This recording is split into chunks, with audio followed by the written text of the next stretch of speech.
Mes chers nouveaux abonnés, mes chers abonnés, mesdames, messieurs, peuple congolais, chers membres de la diaspora, individuellement et collectivement, du nord au sud, de l'est à l'ouest et au centre, tant au niveau citoyen qu'intellectuel, politique, militaire, religieux et ou spirituel, question d'intérêt général.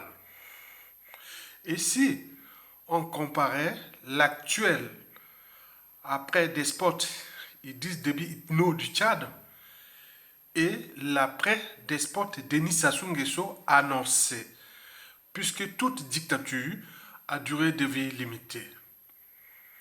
Et si on comparait les deux histoires dramatiques, tragédiques, entre celle du Tchad et de notre pays, le Congo-Brazzaville. Et pourquoi? C'est pour deux raisons. La première raison, c'est que le futur, c'est justement le passé et le présent qu'on ignore. Par conséquent, l'après Sassou Nguesso qui se dessine, c'est dans le passé et le présent qu'on ignore. La deuxième raison est dans l'anticipation.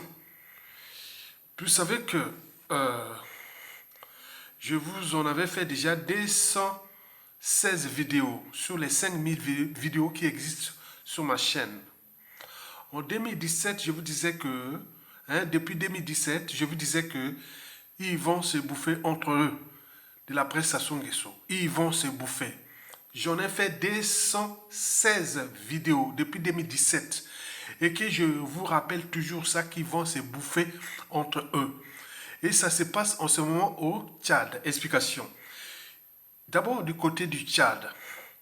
Historiquement, le défunt despote Idriss Déby Itno du Tchad a raconté son histoire, sa vie, qu'il a passé une enfance malheureuse, qui est faite que de la violence, la violence, la violence. Vous le savez que lorsqu'il réglait ses comptes avec ses amis et ou avec ses opposants dissidents politiques, Idriss Déby Itno, le défunt, ne tardait pas à tuer. Il ne réfléchissait pas assez. Dès qu'il veut résoudre ses soucis politiques ou les affaires familiales et tout compagnie, s'il y a un membre de la famille qui l'emmerde et qu'il fait, il vient directement, il butait. Au niveau politique, pareil.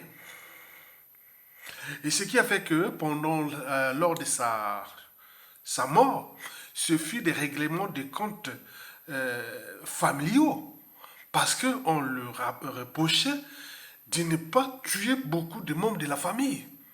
Parce qu'il n'arrêtait pas de tuer aussi dans sa famille. Et donc il arrivait des embrouilles entre eux dans la famille. Et donc ils se sont entretués en 2021. Bon, Idriss Déby ne protégeait pas sa famille. Il les tuait aussi à volonté. Comme il tuait ses opposants, dissidents, tuer la population pour la conservation du pouvoir. Mais vous savez que vous pouvez tout fuir, sauf votre conscience. Donc il avait quand même la conscience qui était là, il savait que voilà, il a fait du mal, non seulement aux Tchadiens, mais également à sa famille. La suite, on la connaît. Dès sa mort, dès l'assassinat dans le clan, dans la famille. Le nouveau homme fort du Tchad, qui s'appelle Idriss Kaka, est en train de faire pareil. Vous le savez que depuis 2021, il essaie de tuer les Tchadiens. Mais ce n'est pas tout. Il tue aussi dans sa propre famille. Ses oncles, cousins, tout ça, il est en train de les décimer. Vous imaginez? Donc son histoire va aussi se terminer très très mal, dramatique. Allons voir du côté du Congo, de notre pays.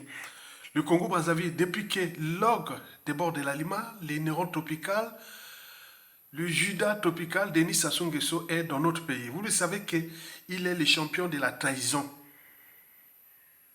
Il est le champion de la trahison. Et depuis, il n'a cessé de trahir. Mais c'est aussi quelqu'un qui ne fait pas confiance. Non seulement à lui-même, mais aux autres aussi. Il a les sons du détail. Et quelqu'un comme ça est très très dangereux. moins de tiens, il tue sans scrupule. Vous avez le cas de Guy Parfait Kolela. Imaginez-vous dans les années 70, 80, 90, depuis 2000, quand il tuait. C'est comme ça, c'est pareil comme ils disent Déby. Bon, vous savez que Denis Sassou Nguesso avait une particularité, a une particularité de conserver toujours les membres de son clan ou de sa famille. Et tuer sans scrupule, sans âme ni conscience, la population, les autres membres d'autres tribus, groupes ethniques, là, il n'y a pas de souci. Si Sassou veut tuer un Teke, il n'y a même pas comme s'il tuait un cafard. Il veut tuer un Kouyou, un Makwa, ou un Likuba, ou un Nubongue, ou un Congo, ou un Bembe, ou autre, tout, il n'y a pas de problème. Mais quelque part, il préservait les membres de son clan et de sa famille.